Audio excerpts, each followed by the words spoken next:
భారతదేశ ప్రజల నుంచి మోదీని వేరు చేయలేకపోతున్నారు. కొందరు నీచులు రాక్షసులు మోదీనే లేకుండా చేయడానికి కుట్ర పన్నుతున్నట్టుగా కూడా తెలుస్తోంది. అంతర్జాతీయ దౌత్య చరిత్రలో కొన్ని సంఘటనలు మౌనంగానే ఉండిపోతాయని చెప్పడానికి ఇది ఒక ఉదాహరణగా చెప్పొచ్చు. కానీ అవి చరిత్ర గతిని శాశ్వతంగా మార్చేస్తాయని చాలా మందికి తెలియదు. షాంఘై సహకార సంస్థ మీ అందరికీ తెలుసు. SCO సదస్సు సందర్భంగా చైనా గడ్డపై ఆవిష్కృతమైన ఓ భయంకరమైన కుట్రను ఛేదించిన విశ్వసనీయ గూఢాచార వర్గాల నుంచి అందిన సమాచార ప్రకారం అత్యంత శక్తివంతమైన నాయకులలో ఒకరైన రష్యా అధ్యక్షుడు వ్లాదిమిర్ పుతిన్ తీసుకున్న నిర్ణయం ప్రపంచ దౌత్యాన్ని నివ్వెరపరిచింది. పుతిన్ ఏకంగా భారత ప్రధాని శ్రీ నరేంద్ర మోడీకి ఫోన్ చేసి తన ప్రత్యేక బుల్లెట్ ప్రూఫ్ లిమోజిన్ అరాస్ లో కలిసి ప్రయాణించమని అడిగారు. 15 నిమిషాల పాటు పుతిన్ తన కారులోంచి దిగకుండా ప్రధాని మోడీ కోసం హోటల్ బయట అంటే ఆయన రెడీ అయ్యి వచ్చే దాకా వేచి ఉన్నారు. ఇది అత్యున్నత దౌత్య ప్రోటోకాల్ కు విరుద్ధం. అత్యవసర పరిస్థితిని కూడా ఇది సూచిస్తోంది. అంతేకాదు ఆయన రావడానికి ఆలస్యమైన టైంలో పుతిన్ కారు దాదాపు అరగంట పాటు హోటల్ పరిసరాల్లో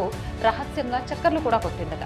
ఇది కేవలం స్నేహపూర్వక చర్య మాత్రమే కాదు, భద్రతా వలయాన్ని ఛేదించి అత్యంత గొప్ప సమాచారాన్ని అందించడానికి ముప్పు లేని మార్గం కోసం చేసిన వ్యూహాత్మక విన్యాసం.